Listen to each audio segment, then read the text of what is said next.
ಶ್ಲೋಕ ಭಾಗವತ ಸಾರೋದ್ಧಾರ. ಅಹೋ ವಯಂ ಧನ್ಯತಮಾ ಯದತ್ರ ತ್ಯಕ್ತಾ ಪಿತೃಭ್ಯ ನ ವಿಚಿಂತಯಾಮಃ ಅಭಕ್ಷ್ಯಮಾಣ ಅಬಲಾವೃಕ್ಕಾದಿಭಿಃ ಸರಕ್ಷಿತಾ ರಕ್ಷತಿ ಯೋ ಹಿ ಗರ್ಭೆ. ಅಹೋ ವಯಂ ಧನ್ಯತಮಾಃ ಯತ್ ಅತ್ರ ತ್ಯಕ್ತಾಃ ಪಿತೃಭ್ಯಾಂ ನ ವಿಚಿಂತಯಾಮಃ ಅಭಕ್ಷ್ಯಮಾಣಾಃ ಅಬಲಾಃ ವೃಕಾದಿಭಿಃ ಸಹ ರಕ್ಷಿತಾ ರಕ್ಷತಿ ಯಹ ಹಿ ಗರ್ಭೆ. ಇದು ಯಾವ ಪ್ರಕರಣ ಯಾವುದು ಅಂದ್ರೆ 7ನೇ ಸ್ಕಂದದಲ್ಲಿ ಬರುವಂತದ್ದು. 7ನೇ ಸ್ಕಂದ ಅಂದ್ರೆ ನರಸಿಂಹದೇವರ ಅವತಾರದ ಸಂದರ್ಭ. ಅಲ್ಲಿ ಆರಂಭದಲ್ಲಿ ವರಾಹ ರೂಪಿಯಾಗಿರ್ತಕ್ಕಂಥ ಭಗವಂತ ಹಿರಣ್ಯಾಕ್ಷನನ್ನ ಸಂಹಾರ ಮಾಡ್ತಾನೆ. ಆ ಕಥೆ ಬರುತ್ತೆ. ಅಲ್ಲಿ ಹಿರಣ್ಯಾಕ್ಷನ ಸಂಹಾರವಾದಾಗ ತಾಯಿಯಾಗಿರುವಂತಹ ದಿತಿ ದೇವಿ, ಹಿರಣ್ಯಾಕ್ಷನ ತಾಯಿ ದಿತಿ, ಕಶ್ಯಪರ ಪತ್ನಿ ದಿತಿ, ದೈತ್ಯ ಸಂತಾನದ ತಾಯಿ. ಅವಳು ಅಳ್ತಾ ಪುತ್ರ ಶೋಕದಿಂದಾಗಿ ಅಳ್ತಾ ಕೂತಿರ್ತಾಳೆ. ಆಗ ಹಿರಣ್ಯಕಶಿಪು, ಯಾಕಂದ್ರೆ ಕೆಲವರು ಅಲ್ಲಿ ಏನಂದ್ರೆ ಹಿರಣ್ಯಕಶಿಪು ರಾಕ್ಷಸನಾಗಿದ್ರು ಕೂಡ ಅವನಲ್ಲೂ ಒಂದು ಸಾತ್ವಿಕತೆ ಇರುತ್ತೆ. ಆ ಸತ್ವಾಭಿವೃದ್ಧಿಯಾದಂತಹ ಸಂದರ್ಭದಲ್ಲಿ ಅವನು ಬಂದಾಡತಕ್ಕಂಥ ಮಾತು. ಆ ಹಿರಣ್ಯಾಕ್ಷನ ಸಾವನ್ನ ಕಂಡು ಹಿರಣ್ಯಕಶಿಪು ತಾಯಿಗೆ ಸಮಾಧಾನ ಮಾಡತಕ್ಕಂಥ ಒಂದು ಸಂದರ್ಭ ಇದು. ಆ ತಾಯಿಗೆ ಸಮಾಧಾನ ಮಾಡತಕ್ಕಂಥ ಸಂದರ್ಭದಲ್ಲಿ ಒಂದು ಕಥೆಯನ್ನು ಹೇಳ್ತಾ ಇದ್ದಾನೆ. ಹಿಂದೆ ಒಬ್ಬ ಸುಯಜ್ಞ ಅಂತ ರಾಜ ಇದ್ದ. ಆ ಸುಯಜ್ಞ ಎಂಬತಕ್ಕಂಥ ರಾಜ ಅಕಾಲಿಕ ಮರಣವನ್ನು ಹೊಂತಾನೆ. ಅಕಾಲಿಕ ಮರಣವನ್ನು ಹೊಂದಿರತಕ್ಕಂಥ ಸುಯಜ್ಞನ ಮೃತದೇಹದ ಎದುರುಗಡೆ ರಾಜರಿಗೆ ಅನೇಕ ಮಡದಿಯರು, ರಾಜಾನಾಂ ಬಹುವಲ್ಲಭಾಹ, ರಾಜರಿಗೆ ಬಹುಪತ್ನಿಯರು. ಅವರೆಲ್ಲರೂ ಕೂಡ ರಾಜನ ಮೃತದೇಹದ ಮುಂದೆ ನಿಂತು ಜೋರಾಗಿ ಗೋಳಾಡ್ತಾ ಇರ್ತಾರೆ. ಆಗ ಯಮಧರ್ಮರಾಜ ಒಬ್ಬ ಬಾಲಕನ ವೇಷದಲ್ಲಿ ಬರ್ತಾನೆ. ಸಾಕ್ಷಾತ್ ನರಕಾಧಿಪತಿಯಾದಂತಹ ಧರ್ಮಾಧಿಪತಿಯಾದಂತಹ ಯಮಧರ್ಮ ಬಂದು ಅವರೆಲ್ಲರಿಗೂ ಸಮಾಧಾನ ಮಾಡ್ಲಿಕ್ಕೋಸ್ಕರವಾಗಿ ಒಂದು ಮಾತು ಹೇಳ್ತಾನೆ. ಒಂದು ಅಂದ್ರೆ ಅನೇಕ ಮಾತುಗಳನ್ನು ಹೇಳ್ತಾನೆ. ಆ ಕಥೆಯನ್ನ ಹಿರಣ್ಯಕಶಿಪು ದಿತಿದೇವಿಗೆ ಹೇಳ್ತಕ್ಕಂಥ ಒಂದು ಸಂದರ್ಭ. ಹಿರಣ್ಯಾಕ್ಷನ ಮರಣದಿಂದ ದುಃಖದಪ್ತಳಾಗಿರ್ತಕ್ಕಂಥ ದಿತಿಗೆ ಈ ಒಂದು ಕಥೆ. ಆ ಬಾಲಕನ ವೇಷದಲ್ಲಿ ಯಮ ಬಂದು ಏನು ಸುಯಜ್ಞ ಎಂಬತಕ್ಕಂಥ ರಾಜನ ಮುಂದೆ ರಾಣಿಯರೆಲ್ಲ ಅಳ್ತಾ ಇದ್ದಾರೆ. ಆ ಸಂದರ್ಭದಲ್ಲಿ ಯಮ ಬಂದು ಏನು ಹೇಳ್ತಾನೆ ಅನ್ನೋದನ್ನ ಇಲ್ಲಿ ಹಿರಣ್ಯಕಶಿಪು ತಾಯಿಯಾದ ದಿತಿಗೆ ಹೇಳ್ತಕ್ಕಂಥ ಒಂದು ಸಂದರ್ಭ. ಅಲ್ಲಿ ಯಮ ಆಡತಕ್ಕಂಥ ಮಾತು ಹೇಗಿದೆ: ಅಹೋ ವಯಂ ಧನ್ಯತಮಾಹ. ಆ ರಾಣಿಯರಿಗೆ ಆ ಯಮ ಬಾಲಕನ ರೂಪದಲ್ಲಿರತಕ್ಕಂಥ ಯಮ ಹೇಳ್ತಾ ಇದ್ದಾನೆ, ನಾವೆಷ್ಟು ಧನ್ಯರಲ್ವ ನೋಡಿ ಅಂತ ಹೇಳ್ತಾ ಇದ್ದಾನೆ. ಅಂದ್ರೆ ಆ ರಾಜ ಸತ್ತಿದ್ದಾನೆ, ಅವನ ಮೃತದೇಹದ ಮುಂದೆ ಇವರೆಲ್ಲರೂ ಗೋಳಾಡ್ತಾ ಇದ್ದಾರೆ. ಅಲ್ಲಿ ಬಂದು ಯಮ ಹೇಳ್ತಕ್ಕಂಥ ಮಾತು. ಯಮ ಅಂದ್ರೆ ಯಮನ ಬಾಲಕನ ರೂಪದಲ್ಲಿ ಇರತಕ್ಕಂಥ ಯಮ. ನಾವೆಷ್ಟು ಪುಣ್ಯಾತ್ಮರು, ಎಷ್ಟು ಭಗವಂತನ ಕೃಪೆಗೆ ಪಾತ್ರರಾದವರು. ಧನ್ಯತಮ ಅಂತ ಹೇಳಿದ್ರೆ ಭಗವಂತನ ಕೃಪೆಗೆ ಪಾತ್ರರಾದವರು. ಯಾಕೆ ಅಂತ ಹೇಳಿದ್ರೆ ಎತ್ ಅಂದ್ರೆ ಯಸ್ಮಾತ್ ಅಂತ. ಯಾಕೆಂದರೆ ಅತ್ರ ಪಿತೃಭ್ಯಾಂ ತ್ಯಕ್ತಾಹ. ನನ್ನನ್ನು ಇಲ್ಲಿ ಕಾಡಲ್ಲಿ ನೋಡಿ, ನನ್ನನ್ನು ಕಾಡಲ್ಲಿ ನನ್ನ ತಂದೆ ತಾಯಿ ಬಿಟ್ಟುಬಿಟ್ಟಿದ್ದಾರೆ. ನನ್ನನ್ನು ಹಡೆದು ನನ್ನ ಕಾಡಲ್ಲಿ ಅನಾಥನನ್ನಾಗಿ ಬಿಟ್ಟುಬಿಟ್ಟಿದ್ದಾರೆ. ಪಿತೃಭ್ಯಾಂ ತ್ಯಕ್ತಾಹ. ನಾವೆಲ್ಲರೂ ಕೂಡ ಅಂದ್ರೆ ಬರೀ ನಾನು ಅಂದ್ರೆ ನಾನು ಅಂತಲ್ಲ, ಹೀಗೆ ಎಷ್ಟೋ ಜನ ನಮ್ಮ ಪಿತೃಭ್ಯಾಂ ತಂದೆ ಮತ್ತು ತಾಯಿಯರಿಂದಾಗಿ, ಮಾತಾಚ ಪಿತಾಚ ಪಿತರೌ ತಾಭ್ಯಾಂ ಪಿತೃಭ್ಯಾಂ ತಂದೆ ತಾಯಿಯರುಗಳಿಂದ, ನಾನು ತಂದೆ ತಾಯಿಯಿಂದರಿಂದಾಗಿ ಏನಾಗಿದ್ದಾನೆ, ಈ ಒಂದು ಬೃಹತ್ ಅರಣ್ಯದಲ್ಲಿ ತ್ಯಕ್ತಾಹ ಬಹುವಚನ, ನನ್ನಂತ ಎಷ್ಟೋ ಜನ, ನಾನೊಬ್ಬನೇ ಅಲ್ಲ ಇಲ್ಲಿ, ನನ್ನಂತ ಎಷ್ಟೋ ಜನ ಹೀಗೆ ಕಾಡಿನಲ್ಲೋ ಎಲ್ಲೋ ಒಂದ್ ಕಡೆ ಮಕ್ಕಳನ್ನು ಬಿಟ್ಟು ಬಿಡ್ತಾರೆ. ಆದರೂ ಕೂಡ ನ ವಿಚಿಂತಯಾಮಹ, ವಯಂ ನ ವಿಚಿಂತಯಾಮಹ. ನನ್ನನ್ನ ತಂದೆ ತಾಯಿ ಬಿಟ್ಬಿಟ್ಟಿದ್ದಾರೆ ಅಂತ ನಾನೇನು ಓ ಅಂತ ಅಳ್ತಾ ಕೂತ್ಕೊಳ್ಳೋದಿಲ್ಲ, ಅಥವಾ ಊಟ ನೀರು ಎಲ್ಲ ಬಿಟ್ಟು ಚಿಂತೆ ಮಾಡ್ತಾ ಕೂತ್ಕೊಳ್ಳೋದಿಲ್ಲ. ಯಾಕೆ? ಮೃಕಾದಿಭಿಹಿ ಅಬಲಾಹ ವಯಂ ಅಭಕ್ಷ್ಯಮಾಣಾಹ. ಕಾಡಿನಲ್ಲಿ ತೋಳವೇ ಮೊದಲಾಗಿರ್ತಕ್ಕಂಥ, ವೃಕ ಅಂದ್ರೆ ತೋಳ, ತೋಳ, ಸಿಂಹ, ಹುಲಿ, ಕಾಡಿನಲ್ಲಿ ಅನೇಕ ರೀತಿಯಾಗಿರ್ತಕ್ಕಂತಹ ಮಾಂಸ ಭಕ್ಷಕ ಪ್ರಾಣಿಗಳಿರ್ತವೆ. ಅವೆಲ್ಲವೂ ಕೂಡ ನಮ್ಮನ್ನ ತಿನ್ನುವಂತ ಸಂದರ್ಭ ಇರುತ್ತೆ. ಮತ್ತೆ ನಮಗೇನು ಬಲ ಇಲ್ಲ, ನಾವೇನು ಅವುಗಳ ವಿರುದ್ಧವಾಗಿ ಹೋರಾಟವನ್ನ ಮಾಡೋಣ, ಅಥವಾ ನಮ್ಮನ್ನು ತಿನ್ಲಿಕ್ಕೆ ಬಂದಾಗ ನಮ್ಮನ್ನ ಕಾಪಾಡ್ಲಿಕ್ಕೆ ಯಾರೋ ಒಂದು ಸೇನೆ ಇದೆ, ಅದೆಲ್ಲ ಏನಿಲ್ಲ. ನಾವು ಅಬಲಾಹ ನ ವಿದ್ಯತೆ ಬಲಂ ಯಶಾಂತೆ ಅಬಲಾಹ. ನಮಗೆ ಬಲ ಇಲ್ಲ. ಬಲ ಇಲ್ಲ ಅಂದ್ರೆ ಒಂದು ಸ್ವಯಂ ಒಂದರ್ಥ ನ ಬಲಾಹ ಅಬಲಾಹ, ನಮಗೆ ದೈಹಿಕ ಬಲ ಇಲ್ಲ. ಇನ್ನೊಂದರ್ಥ ಬಲ ಅಂದ್ರೆ ಸೇನೆ ಅಂತ ಅರ್ಥ. ನಮ್ಮನ್ನ ನಾವೇನು ರಾಜರಲ್ಲ, ನಮ್ಮನ್ನು ಕಾಪಾಡ್ಲಿಕ್ಕೆ ನಮ್ಮ ಹಿಂದೆ ಒಂದು ಸೇನೆ ಇಲ್ಲ. ನ ವಿದ್ಯತೆ ಬಲಂ, ನಮ್ ಜೊತೆ ಒಂದು ಸೇನೆ ಇಲ್ಲ ನಮ್ಮನ್ನು ಕಾಪಾಡ್ಲಿಕ್ಕೆ. ಹಾಗಿದ್ರೂ ಕೂಡ ಋಕಾದಿಭಿ ಅಭಕ್ಷ್ಯಮಾಣಾಹ, ತೋಳ ಮೊದಲಾದ ಕಾಡು ಪ್ರಾಣಿಗಳಿಂದಾಗಿ ನಾವು ಭಕ್ಷಿಸಲ್ಪಟ್ಟಿಲ್ಲ. ಅಂದ್ರೆ ಅವು ಯಾವುದೂ ಕೂಡ ನಮ್ಮನ್ನ ತಿಂದಿಲ್ಲ. ನಾವು ಇಷ್ಟು ದಿವಸ ಬದುಕಿದ್ದೇನೆ, ನಿಮ್ಮ ಮುಂದೆ ಮಾತಾಡ್ತಾ ಇದ್ದೇನೆ ಅಂದ್ರೆ ಯಾವ ಕಾಡು ಪ್ರಾಣಿಗಳಿಂದಲೂ ನನಗೇನು ತೊಂದರೆ ಆಗಿಲ್ಲ ಅನ್ನೋದು ನಿಮಗೆ ಗೊತ್ತಾಗತ್ತಲ್ವಾ. ಅದರಿಂದಾಗಿ ನಾವು ಯಾವುದರ ಬಗ್ಗೆ ಕೂಡ ಚಿಂತನೆ ಮಾಡಬಾರದು. ನ ವಿಚಿಂತಯಾಮಹ, ನಾವು ಚಿಂತೆ ಮಾಡ್ತಾ ಇಲ್ಲ ಮಾತ್ರ ಅಲ್ಲ, ಯಾವುದರ ಬಗ್ಗೆ ಚಿಂತೆ ಮಾಡಬಾರದು. ಹುಟ್ಟಿಸ ದೇವರು ನಮ್ಮನ್ನ ಕಾಪಾಡ್ತಾನೆ. ಯಾಕೆ ಸರಕ್ಷಿತ ರಕ್ಷತಿ ಯೋಹಿ ಗರ್ಭೆ. ಪ್ರಶ್ನೆ ಬರ್ಬೋದು, ಅಲ್ಲ ನೀನು ಇಷ್ಟು ದಿವಸ ಕಾಡಲ್ಲಿ ಹೇಗೆ ಇಷ್ಟು ಸುಖವಾಗಿರ್ಲಿಕ್ಕೆ ಸಾಧ್ಯ, ಯಾರಿಂದ ಏನು ತೊಂದರೆಗೆ ಒಳಗಾಗದೆ ಇರ್ಲಿಕ್ಕೆ ಸಾಧ್ಯ ಅಂದ್ರೆ, ಯಹ ಗರ್ಭೆ ರಕ್ಷಿತ, ಯಾರು ನಮ್ಮನ್ನ ತಾಯಿಯ ಗರ್ಭದಲ್ಲಿ ಇದ್ದಾಗ ರಕ್ಷಣೆ ಮಾಡಿರುತ್ತಾನೋ. ಯಾಕೆ ತಾಯಿಯ ಗರ್ಭದಲ್ಲಿದ್ದಾಗ ನೋಡಿ, ನಮಗೆ ಕಣ್ಣು ಕಿವಿ ಮೂಗಿ ಎಲ್ಲ ಬೆಳೆದಿರುತ್ತೆ. ನಾವಿರೋದಿಲ್ಲಿ ಹಿಂದಿನ ಮತ್ತು ವಿಣ್ಮೂತ್ರ ಕೂಪ ಪತಿತ ಭೃಷತಪ್ತ ದೇಹ ಅಂತ ಒಂದು ಜಾಗದಲ್ಲಿ ನಾವಿರ್ತೇವೆ. ಅದೇ ನಾವು ಹುಟ್ಟಿದ ಮೇಲೆ ಆ ತರ ಒಂದು ಜಾಗದಲ್ಲಿ ನಮ್ಮನ್ನು ತಗೊಂಡೋಗಿ ಹಾಕಿದ್ರೆ ಕಣ್ಣು ಹೋಗ್ಬಿಡತ್ತೆ, ಕಿವಿ ಅಷ್ಟು ಚಿಕ್ಕ ಮಗುದಲ್ವಾ, ಕಿವಿ ಹೋಗತ್ತೆ, ಮಾತಾಡ್ಲಿಕ್ಕಾಗಲ್ಲ, ಉಸಿರಾಡ್ಲಿಕ್ಕಾಗಲ್ಲ, ಸತ್ಯ ಹೋಗ್ಬಿಡತ್ತೆ. ಆದ್ರೆ ನೋಡಿ, ಹೊಟ್ಟೆ ಒಳಗಿದ್ದಾಗ ಆ ಕರಳು ಬಳ್ಳಿ ಕಟ್ ಮಾಡುವುದಕ್ಕಿಂತ ಮುಂಚೆ ನಮಗೆ ಕಣ್ಣಿರತ್ತೆ, ಚರ್ಮದಲ್ಲಿ ಸ್ಪರ್ಶಜ್ಞಾನ ಗೊತ್ತಾಗ್ತಾ ಇರತ್ತೆ, ಎಲ್ಲಾ ಗೊತ್ತಾಗ್ತಾ ಇದ್ದರೂ ಕೂಡ ನಮಗೆ ಕಣ್ಣಿಗೆ ತೊಂದರೆ ಆಗಲ್ಲ, ಕಿವಿಗೆ ತೊಂದರೆ ಆಗಲ್ಲ, ಚರ್ಮಕ್ಕೆ ತೊಂದರೆ ಆಗಲ್ಲ. ಅಂದ್ರೆ ಆ ಕಾಲದಲ್ಲಿ ಏನೋ ಪೂರ್ವ ಜನ್ಮದ ಪ್ರಾರಬ್ಧದಿಂದಾಗಿ ಚೂರು ಹಿಂಸೆ ಆಗಬಹುದು ತಾತ್ಕಾಲಿಕವಾಗಿ. ಆದರೆ ಹೊರಗೆ ಬರುವಾಗ ಮಗು ಚೆನ್ನಾಗಿರುತ್ತೋ ಇಲ್ವೋ, ಅಂಗವಿಕಲವಾಗಿರೋದಿಲ್ಲ, ಅಥವಾ ಅದಲ್ಲಿ ಉಸಿರು ಕಟ್ಟಿ ಸಾಯೋದಿಲ್ಲ, ಏನು ಆಗದೆ ಮಗು ಚೆನ್ನಾಗಿ ಹೊರಗೆ ಬಂದಿರುತ್ತೋ ಇಲ್ವೋ. ಯಹ ಗರ್ಭೇ ರಕ್ಷಿತ, ಗರ್ಭೆ ಗರ್ಭವಾಸ ಸಪ್ತಮಿ ಭಕ್ತಿ, ಕಾಲಿಕ ಸಪ್ತಮಿ, ಗರ್ಭ ಒಂದು ದೇಶಿಕ ಸಪ್ತಮಿ, ಇನ್ನು ಕಾಲಿಕ ಸಪ್ತಮಿ. ಗರ್ಭದಲ್ಲಿ ಇದ್ದಾಗ, ಗರ್ಭದ ಸಮಯದಲ್ಲಿ ಇದ್ದಾಗ ಯಹ ರಕ್ಷಿತ, ಯಾರು ನಮ್ಮನ್ನ ಕಾಪಾಡಿದ್ದಾನೋ, ಸಹ ರಕ್ಷತಿ, ಸಹ ರಕ್ಷತಿ, ಅವನು ನಮ್ಮನ್ನ ಕಾಪಾಡ್ತಾನೆ ತಾನೆ. ನಮಗೆ ಎಷ್ಟು ದಿವಸ ಬದುಕುವ ಒಂದು ಅವಕಾಶವಿದೆಯೋ, ಬದುಕಲಿಕ್ಕೆ ನಮ್ಮ ಪ್ರಾರಬ್ಧ ಇದೆಯೋ, ಅಷ್ಟು ದಿವಸ ನಾವು ಬದುಕ್ತೀವಿ. ಆಮೇಲೆ ನಾವು ಬದುಕಬಾರದು ಅಂತ ಅನ್ಕೊಂಡ್ರು ಇದ್ದೇ ಇರ್ತೀವಿ, ಅದನ್ನು ಬದುಕಬೇಕು ಅಂತ ಅನ್ಕೊಂಡ್ರು ನಮಗೆ ಬದುಕುವ ಅರ್ಹತೆ ಇಲ್ಲ ಅಂದ್ರೆ ಇರೋದಿಲ್ಲ. ಅಂದ್ರೆ ಯಾವುದು ಕೂಡ ನಮ್ಮ ಕೈಯಲ್ಲಿ ಇಲ್ಲ.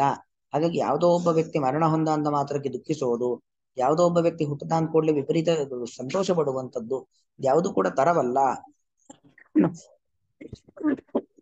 ನಮ್ಮನ್ನ ರಕ್ಷಣೆ ಮಾಡಬೇಕಾಗಿರತಕ್ಕಂಥ ಭಗವಂತ, ಅವನ ರಕ್ಷಣೆ ಮಾಡಬೇಕಾದ ಕಾಲದಲ್ಲಿ ರಕ್ಷಣೆ ಮಾಡೇ ಮಾಡ್ತಾನೆ. ಅಂತಹ ಗರ್ಭವಾದ ಸಂದರ್ಭದಲ್ಲಿ ಯಾರೂ ರಕ್ಷಣೆ ಮಾಡ್ಲಿಕ್ಕಾಗಲ್ಲ. ಇನ್ನೊಂದು ಅಲ್ವಾ, ಗರ್ಭದಲ್ಲಿದ್ದಾಗ ಯಾರೂ ಮಗುವನ್ನ ರಕ್ಷಣೆ ಮಾಡ್ಲಿಕ್ಕಾಗಲ್ಲ. ಅಂತಹ ಒಂದು ಸಂದರ್ಭ, ಅಂತಹ ಒಂದು ಅಲ್ಲಿಯ ವಾತಾವರಣ, ಅಂತಹ ಕಡೆ ಭಗವಂತ ರಕ್ಷಣೆ ಮಾಡ್ತಾನೆ ಅಂದ್ಮೇಲೆ ಹೊರಗೆ ಬಂದ ಮೇಲೂ ಕೂಡ ಆ ಭಗವಂತ ನಮ್ಮನ್ನ ರಕ್ಷಣೆ ಮಾಡೇ ಮಾಡ್ತಾನೆ.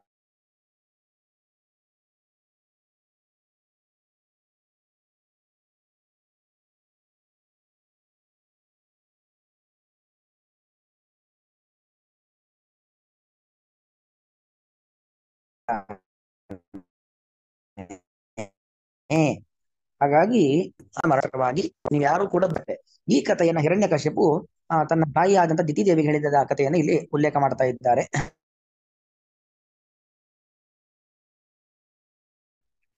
ಇದರ ವ್ಯಾಖ್ಯಾನ ನೋಡ್ಕೊಳ್ಳಿ.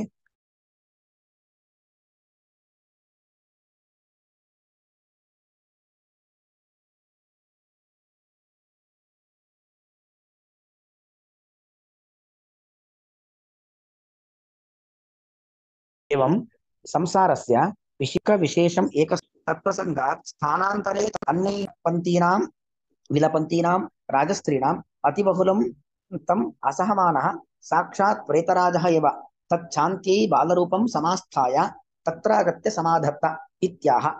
एवं ಸಂಸಾರಸ್ಯ, ಸಂಸಾರ ಈ ರೀತಿಯಾಗಿ ಸಂಸಾರದ ಬಗ್ಗೆ ವಿಶೇಷತಃ ಹೇಯತಾಯುತ್ಪಾದನಾಯ, ಸಂಸಾರ ಅಂದ್ರೆ ನಿರಂತರವಾಗಿ ಹುಟ್ಟು ಸಾವುಗಳ ಚಕ್ರದ ತಿರುಗುವಂಥದ್ದು ಸಂಸಾರ. ಅದು ವಿಶೇಷವಾಗಿ ನಾವು ಹೇಯತ ಹಾತುಂ ಯೋಗ್ಯ, ಬಿಡಲು ಯೋಗ್ಯವಾದದ್ದು ಅನ್ನೋದನ್ನು ನಾವು ನಮಗೆ ತೋರಿಸ್ಕೊಡು. ವ್ಯುತ್ಪಾದನೆ ಅಂದ್ರೆ ತೋರಿಸಿ ಕೊಡುವ ಒಂದು ಸಲುವಾಗಿ. ವ್ಯುತ್ಪಾದನಾಯ ದುಃಖ ವಿಶೇಷಂ ಏಕಸ್ಮಿನ್ ನಿದರ್ಶನೇ ಪ್ರದರ್ಶ್ಯ. ಈ ಹಿಂದೆ ಗರ್ಭವಾಸದ ದುಃಖವನ್ನ, ಅಥವಾ ಅಲ್ಲಿ ಚಿತ್ರಕೇತು ಅವನ ಮಗ ಸತ್ತಂತ ಒಂದು ಸಂದರ್ಭ, ಅದೆಲ್ಲವನ್ನು ಕೂಡ ಏಕಸ್ಮಿನ್ ನಿದರ್ಶನೇ ಪ್ರದರ್ಶ್ಯ, ಒಂದು ದೃಷ್ಟಾಂತದಲ್ಲಿ ನಮ್ಮ ಎಲ್ಲರಿಗೂ ಕೂಡ ತೋರಿಸಿಕೊಟ್ಟು, ಏಕಸ್ಮಿನ್ ನಿದರ್ಶನೇ ಪ್ರದರ್ಶ್ಯ ಒಂದು ನಿದರ್ಶನದಲ್ಲಿ ನಮಗೆಲ್ಲರಿಗೂ ಕೂಡ ತೋರಿಸಿಕೊಟ್ಟು ತತ್ಪ್ರಸಂಗಾತ್ ಅದೇ ಒಂದು ಪ್ರಸಂಗವಶಾತ್ ಅದೇ ಪ್ರಸಂಗದಿಂದ ಸ್ಥಾನಾಂತರೆ ಬೇರೆ ಕಡೆ ತಥೋಪಿ ಅಧಿಕಂ ದುಃಖ ವಿಶೇಷಂ ಇನ್ನೂ ಹೆಚ್ಚಿನ ದುಃಖವನ್ನ ಪ್ರದರ್ಶಯಿತು ತೋರಿಸ್ಲಿಕ್ಕೋಸ್ಕರವಾಗಿ ಅನ್ನೈಹಿ ಅಪರಿಹಾರ್ಯ ಶೋಕಂ ವಿದಿತ್ವ ಹುಟ್ಟು ಸಾವುಗಳೆಂಬುವಂಥದ್ದು ಅದು ಯಾರೂ ಪರಿಹಾರ ಮಾಡ್ಲಿಕ್ಕೆ ಆಗೋದಿಲ್ಲ, ಅಪರಿಹಾರ್ಯವಾದದ್ದು ಅಂತ ತಿಳ್ಕೊಂಡು ಶವ ಸಮೀಪೆ ವಿಲಪಂತೀನಾಂ ರಾಜಸ್ತ್ರೀಣಾಂ ಆ ರಾಜನ ಯಾರು ಸುಯಜ್ಞ ಎಂಬತಕ್ಕಂಥ ರಾಜ, ಆ ಸುಯಜ್ಞ ರಾಜನ ಶವದ ಸಮೀಪದಲ್ಲಿ ದುಃಖ ವಿಲಪಂತೀನಾಂ ರಾಜಸ್ತ್ರೀಣಾಂ ದುಃಖ ಪಡ್ತಾ ಇರತಕ್ಕಂಥ ರಾಜಸ್ತ್ರೀಯರ ಅತಿ ಬಹುಲಂ ಅತ್ಯಂತ ದುಃಖ ತಮ್ ಅಸಹಮಾನ ಅವರ ದುಃಖ ಪಡೋದು ನೋಡ್ಲಿಕ್ಕಾಗದೇನೆ ಸಾಕ್ಷಾತ್ ಪ್ರೇತರಾಜ ಸಾಕ್ಷಾತ್ ಪ್ರೇತಾಧಿಪತಿಯಾಗಿರ್ತಕ್ಕಂಥ ಯಮಧರ್ಮರಾಜನೇ ತಚ್ಚಾಂತ್ಯೈ ಆ ದುಃಖವನ್ನ ಅವರ ದುಃಖವನ್ನ ಉಪಶಮನ ಮಾಡ್ಲಿಕ್ಕೋಸ್ಕರವಾಗಿ ಬಾಲರೂಪಂ ಸಮಾಸ್ಥಾಯ ಒಂದು ಮಗುವಿನ ರೂಪವನ್ನು ತೆಗೆದುಕೊಂಡು ತತ್ರ ಆಗತ್ಯ ರಾಜಸ್ತ್ರೀಯರು ದುಃಖ ಪಡತಕ್ಕಂಥ ಸ್ಥಳಕ್ಕೆ ಬಂದು ಸಮಾಧತ್ತೆ ಅದು ದುದಾನ್ಯು ಧಾರಣ ಪೋಷಣೆಯೋ ಧಾತುವಿನ ಲಟ್ಲಕಾರ ಧತ್ತೆ ದದಾತೆ ದದತೆ ಧತ್ಸೆ ದದಾತೆ ದದ್ವೆ ದದೇ ದದ್ವೆ ದದ್ಮಹೆ ಅಂತ ಬರುತ್ತೆ. ಧತ್ತೆ ಬಿಡಿಸಿದಾಗ ಸಮಾಧತ್ತೆ ಸಮಾಧಾನವನ್ನ ಮಾಡುತ್ತಿದ್ದಾನೆ ಇತ್ಯಾಹ ಈ ರೀತಿಯಲ್ಲಿ ಹೇಳ್ತಾ ಇದ್ದಾರೆ ಈ ಶ್ಲೋಕದಲ್ಲಿ. ಅಹೋತಿ ಯದಿ ಅಸ್ಮಾತ್ ಮಾತ್ರ ಪಿತ್ರಾಚ ತ್ಯಕ್ತಾಹ ಅಪಿ ಒಂದು ವೇಳೆ ನಮ್ಮ ತಂದೆ ತಾಯಿಯಿಂದರಿಂದ ನಾವು ತ್ಯಕ್ತಾಹ ಅಪಿ ಬಿಡಲ್ಪಟ್ಟರೂ ಕೂಡ ಅಷ್ಟು ಮಾತ್ರ ಅಲ್ಲ, ಬಿಟ್ಟಿದ್ದು ಯಾವಾಗ ವಯಸ್ಸಾದ್ಮೇಲೆ ಬಿಟ್ಟದ್ದಲ್ಲ, ಮತ್ತೆ ಬಾಲಾಹ ಚಿಕ್ಕ ವಯಸ್ಸಿನಲ್ಲೇ ಬಾಲ್ಯಾವಸ್ಥೆಯಲ್ಲಿ ಬಿಡಲ್ಪಟ್ಟಿದ್ದರೂ ಕೂಡ ವಯಂ ನ ವಿಚಿಂತಯಾಮಹ ನಾವು ದುಃಖ ಪಡೋದಿಲ್ಲ. ತಸ್ಮಾತ್ ಧನ್ಯತಮ ಹಾಗಾಗಿ ನಾವು ಅತ್ಯಂತ ಧನ್ಯತಮಾಹ ಅಹೋ ನಮ್ದೆಂತ ಭಾಗ್ಯ, ನಮ್ಮನ್ನ ತಂದೆ ತಾಯಿಯಿಂದರು ಪಿತೃಗಳು ಪರಿತ್ಯಾಗ ಮಾಡಿದ್ದರೂ ಕೂಡ ನಮಗೇನೂ ಆಗಿಲ್ಲ, ಅಥವಾ ನಾವು ಅದರ ಬಗ್ಗೆ ದುಃಖ ಕೂಡ ಪಡ್ತಾ ಇಲ್ಲ, ನಾವೆಂತ ಒಂದು ಪುಣ್ಯಾತ್ಮರು ಅಂತ ಆಶ್ಚರ್ಯ ಪಡ್ತಾ ಇರುವಂತದ್ದು, ಅದನ್ನ ಸಂತೋಷವನ್ನ ಅನುಭವಿಸ್ತಕ್ಕಂಥದ್ದು. ಅಹೋ ಬಾಲಕತ್ವ ಅಥವಾ ಚಿಂತಾಭಾವಿ ನೀನು ಮಗು, ಒಳ್ಳೇದ್ಯಾವುದು ಕೆಟ್ಟದ್ಯಾವುದು, ಯಾವುದರಿಂದ ಭಯ ಯಾವುದರಿಂದ ಅಭಯ ಏನು ಗೊತ್ತಿಲ್ಲ, ಮಕ್ಕಳಿಗೆ ಯಾವತ್ತು ಭಯ ಆಗೋದಿಲ್ಲ ಅಲ್ವಾ, ಹಾಗಾಗಿ ನಿನಗೇನು ಚಿಂತೆ ಇಲ್ಲ ದುಃಖ ಇಲ್ಲ. ಹಾಗಾಗಿ ಬಾಲಕತ್ವ ಚಿಂತಾಭಾವೇಪಿ ನೀನು ಮಗು ಆದ್ರಿಂದಾಗಿ ನಿನಗೆ ಚಿಂತೆ ಇಲ್ಲದೆ ಹೋದ್ರು ಕೂಡ ಅನ್ಯತಃ ಬಾಧಃ ಭಾವ್ಯ ವಯಸ್ಕರಿಗೆ ನಮಗೆ ಒಳ್ಳೇದ್ಯಾವುದು ಕೆಟ್ಟದ್ಯಾವುದು ಯಾವುದು ಹಿತ ಯಾವುದು ಅಹಿತ ಅಂತ ತಿಳಿದುಕೊಂಡಂತ ವಯಸ್ಕರಿಗಾಗ್ಬೇಕಾದ್ರೆ ಬಾಧಃ ಭಾವ್ಯ ಬಾಧ ಅಂದ್ರೆ ಬಾಧುರ ವಿರೋಧನೆ ದುಃಖ ಆಗೇ ಆಗತ್ತಲ್ವಾ. ಭವೇದ ಏವ ಇತ್ಯತ ಉಕ್ತಂ ಆಗತ್ತೆ ಅದಕ್ಕೆ ಹೇಳ್ತಿದ್ದಾರೆ. ಬಾಲತಯ ಬಲರಹಿತ ಅಪಿ ನಾವು ಮಕ್ಕಳಾಗಿದ್ದೇವೆ, ಹಾಗಾಗಿ ನಮಗೆ ಏನು ಬಲ ಇಲ್ಲ ನೋಡಿ, ನಮಗೆ ಭಯ ಆಗದೆ ಇರ್ಬೋದು, ಒಳ್ಳೇದು ಕೆಟ್ಟದ್ದು ಗೊತ್ತಿಲ್ಲ ಹಾಗಾಗಿ ಭಯ ಆಗಲ್ಲ ಅಲ್ವಾ. ಈ ಸಂತೋಷ ಆಗೋದಿರ್ಬೋದು, ಭಯ ಆಗೋದಿರ್ಬೋದು ತಿಳುವಳಿಕೆಯಿಂದ ಆಗುವಂಥದ್ದು ಅಷ್ಟೇ ಅಲ್ವಾ. ಅದನ್ನ ನಾವು ಒಳ್ಳೇದು ಅಂತ ಅನ್ಕೊಂಡ್ರೆ ಖುಷಿ ಆಗತ್ತೆ, ಅದರಿಂದ ನಾವು ಕೆಟ್ಟದ್ದು ಅನ್ಕೊಂಡ್ರೆ ಭಯ ಆಗತ್ತೆ ಅಷ್ಟೇ. ಹಾಗಾಗಿ ಇದು ಆ ಜ್ಞಾನದಿಂದ ಭಯ ಅಥವಾ ಸುಖ ಆಗುವಂಥದ್ದು. ಆದ್ರೆ ಯಾವುದೋ ಒಂದು ಪ್ರಾಣಿ ಬಂದು ಆಕ್ರಮಣ ಮಾಡೋದು, ಅದಕ್ಕೆ ನಾನು ಚಿಕ್ಕೋನ್ ದೊಡ್ಡವನಂತೇನು ಗೊತ್ತಿಲ್ಲ ಅಲ್ವಾ, ಆಕ್ರಮಣ ಮಾಡಿ ಕೊಂದು ಬಿಡ್ಬೋದಿತ್ತಲ್ವಾ. ಬಲರಹಿತ ಅಪಿ ಹೌದು ನಮಗೆ ಬಲ ಇಲ್ಲ ಅಂದ್ರೆ ಏನು ಹಿಂದೆ ತಿಳುವಳಿಕೆ ಇತ್ಯಾದಿಗಳಿಲ್ಲ, ಆದ್ರೆ ಚಿಕ್ಕವರಾಗಿದ್ದಾಗ ನಮ್ಮನ್ನ ಕಾಡು ಪ್ರಾಣಿಗಳು ಬಂದು ತಿನ್ಬೋದಿತ್ತು. ವೃಕಾದಿಭಿ ಅಭಕ್ಷ್ಯಮಾಣ ನಮಗೆ ದೇವರ ಒಂದು ರಕ್ಷಣೆ ಇದೆ, ಹಾಗಾಗಿ ತೋಳ ಮೊದಲಾದವುಗಳು ನಮ್ಮನ್ನ ತಿಂದಿಲ್ಲ. ಮಾತ್ರಾದೇಹೆ ರಕ್ಷಕಸ್ಯ ಅಭಾವ ಮಾತ್ರಾದೇಹೆ ವಿಸರ್ಗ ಅಲ್ಲಿ ಪ್ರಿಂಟ್ ಮಿಸ್ಟೇಕ್ ಅಲ್ಲ, ಅದು ಒಂದು ಸೂತ್ರದಿಂದಾಗಿ ವ್ಯಾಕರಣದ ಸೂತ್ರದಿಂದಾಗಿ ವಿಸರ್ಗ ಲೋಪ ಆಗಿದೆ. ಮಾತ್ರಾದೇಹೆ ತಾಯಿ ತಂದೆ ಯಾರು ಕೂಡ ರಕ್ಷಕಸ್ಯ ಅಭಾವೆ ರಕ್ಷಕರು ಯಾರು ಇಲ್ಲದೆ ಇದ್ದಾಗ ಕಾಡಲ್ಲಿ ಕೋ ರಕ್ಷಿತ ಯಾರು ರಕ್ಷಣೆ ಮಾಡಿದವನು ಇತ್ಯತ ಉಕ್ತಂ. ಅದಕ್ಕೆ ಪ್ರಶ್ನೆ ಬರುತ್ತೆ, ಅದಕ್ಕೆ ಉತ್ತರ ಬರುತ್ತದೆ. ಸರಕ್ಷಿತ ರಕ್ಷತಿ ಯೋಹಿ ಗರ್ಭೆ ಯಹ ಗರ್ಭೆ ರಕ್ಷಿತ ಯಾರು ಗರ್ಭದಲ್ಲಿ ರಕ್ಷಣೆ ಮಾಡಿದ್ದಾನೋ ಸರಕ್ಷಿತ ಹಿ ಅವನೇ ಕಾಪಾಡುವನಷ್ಟೇ. ಯಹ ಗರ್ಭೆ ರಕ್ಷಿತ ಸಹಯವ ಹಿ ತತಃ ಅನ್ಯತ್ರಾಪಿ ರಕ್ಷತಿ ಗರ್ಭದಲ್ಲಿ ರಕ್ಷಣೆ ಮಾಡಿದ್ದಾನೆ ಅಂದ್ರೆ ತತಃ ಅನ್ಯತ್ರ ಗರ್ಭವನ್ನ ಬಿಟ್ಟು ಬೇರೆ ಕಡೆಯಲ್ಲೂ ಕೂಡ ಅವನೇ ರಕ್ಷಣೆ ಮಾಡ್ತಾನೆ. ಅದರ ಬಗ್ಗೆ ಚಿಂತನೆ ಯಾಕೆ. ಅಹೋ ವಯಂ ಧನ್ಯತಮಾಹ ಯತ್ ಅಂದ್ರೆ ಯಸ್ಮಾತ್ ಅಂತ ಯಸ್ಮಾತ್ ಅತ್ರ ಅಂದ್ರೆ ಅಸ್ಮಿನ್ ಅರಣ್ಯೆ ಪಿತೃಭ್ಯಾಂ ತ್ಯಕ್ತಾಹ ಅಪಿ ನ ವಿಚಿಂತಯಾಮಃ ಅಬಲಾಹ ಋಕಾದಿಭಿಃ ಅಭಕ್ಷ್ಯಮಾಣಾಃ ಯಹ ಗರ್ಭೆ ರಕ್ಷತಿ ಸಹ ರಕ್ಷಿತಾ ಹಿ. ಇದಿಷ್ಟು ಇದರ ಅನ್ವಯ. ಅಹೋ ವಯಂ ಧನ್ಯತಮಾ ಯದತ್ರ त्यक्ता पितृभ्यां न विचिन्तयामः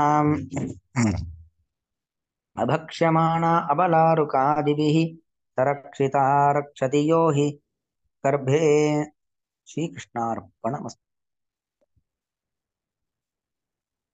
हरि